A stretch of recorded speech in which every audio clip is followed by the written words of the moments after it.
We need to have a serious conversation. This issue is getting way out of hand, and if anything, it's getting easier and more common to, well, how do I say this? Plagiarize. As a teacher, I see this issue every year, but it's definitely increased with distance learning, and with education becoming more digitized, we have to stop this now. So do myself and humanity a favor and watch this video. And to be honest, I watched a lot of videos and read a ton of articles when preparing for this video, and I'm shocked at what's not talked about when it comes to plagiarism. And just so you know, I'm using some of the ideas from my research in this video, so I've linked it down below to give them credit. Imagine if I plagiarized on my video talking about why plagiarism is wrong. That'd be awkward. I'm going to cover everything, so hopefully this is the last video you have to watch on plagiarism. Let's get started. Plagiarism is to steal and pass off ideas or words of another as one's own.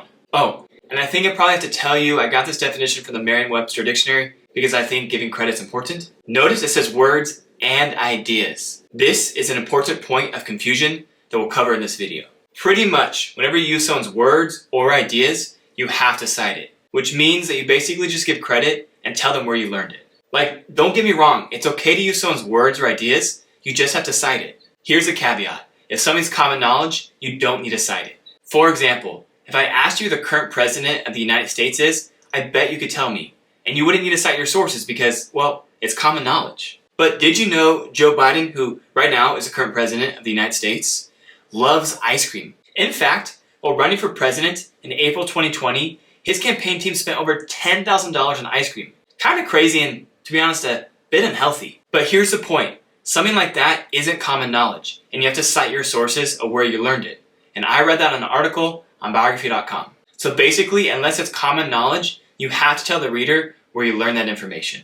Now, here's what no one is talking about. When talking about why to avoid plagiarism, people rush to talk about the consequences. But here's what I think are the top 3 reasons to avoid plagiarism. The number 1 reason to avoid plagiarism is just because it's wrong. Think about it. It's not wrong to steal or murder because you get in trouble. It's wrong because you have to respect their things and their own life. I get it that no one really enjoys writing essays on their weekend and you want to finish quickly, but it's just wrong to benefit from someone else's work and claim it as your own.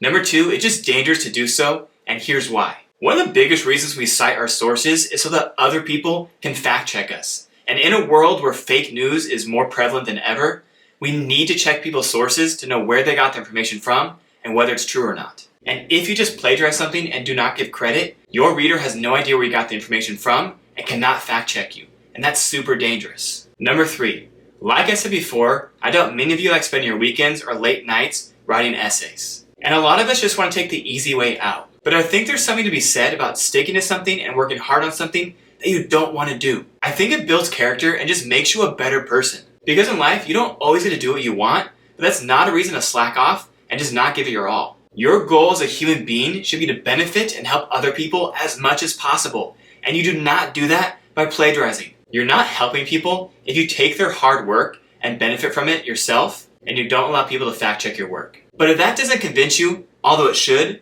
depending on your school policy, you can fail the assignment or class, have to take an academic dishonesty course, or even get suspended or expelled. And in the workplace, if you plagiarize, you can lose your job and credibility. But with all that being said, avoid plagiarism because it's just the right thing to do. Now, if you can think of more reasons to avoid plagiarism, smash that like button and throw it in the comments down below. Now, I found that there's 2 types of students that plagiarize. Number 1, those who don't realize what plagiarism is and so don't realize what they're doing and just need to be taught. And the second type is, well, they know what they're doing is wrong, but they just do it anyways. So I hope you're the first type. Now I'm going to walk you through every type of plagiarism I've seen and how to avoid it. Towards the end of the video, I'm going to reveal the most common form of plagiarism I see as a teacher. I'm also going to give you the best analogy and explanation I have to explain what plagiarism is. So let's jump into it. What if I copy and paste something and put it directly in my essay? Yes, that is plagiarism. Don't do it. You can use a quote, but you just need to cite it, which means you give credit to the author. If you don't know how to cite quotes, check out the video above. Let's say I copy a quote, but then change a couple words. Still not your idea. You need to cite it. What if I take different ideas from different articles and videos, put them together to make my own sentence? That is plagiarism. You're still taking someone's idea and building off of it, so give them credit. Okay, so what if my friend owes me?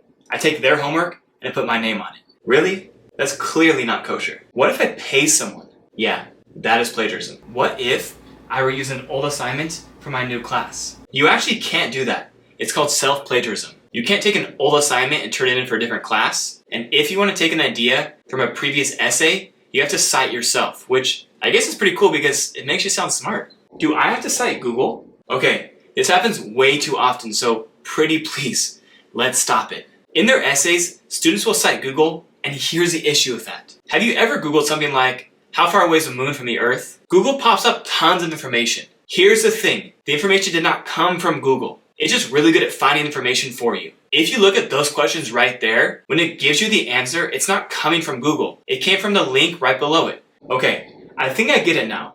What if I take a sentence, change the entire thing in my own words, so that's mine? Do I have to cite it? Remember the definition. It said words and ideas. So this is the most common form of plagiarism that I see today. Even though you paraphrase, which means you took it and put it in your own words, the idea is still theirs. You need to cite it. Here is the best analogy that I can give you. Imagine I steal your car, take it home and give it brand new tires and a fresh paint job. Whose car is it? You may say it's yours, but then I would say different. Hey, I changed it. But in reality, just because I changed the outside of the car doesn't make it my car. It's still yours. It's the same thing with paraphrasing. Just because you took an idea and put in your own words does not make it your idea.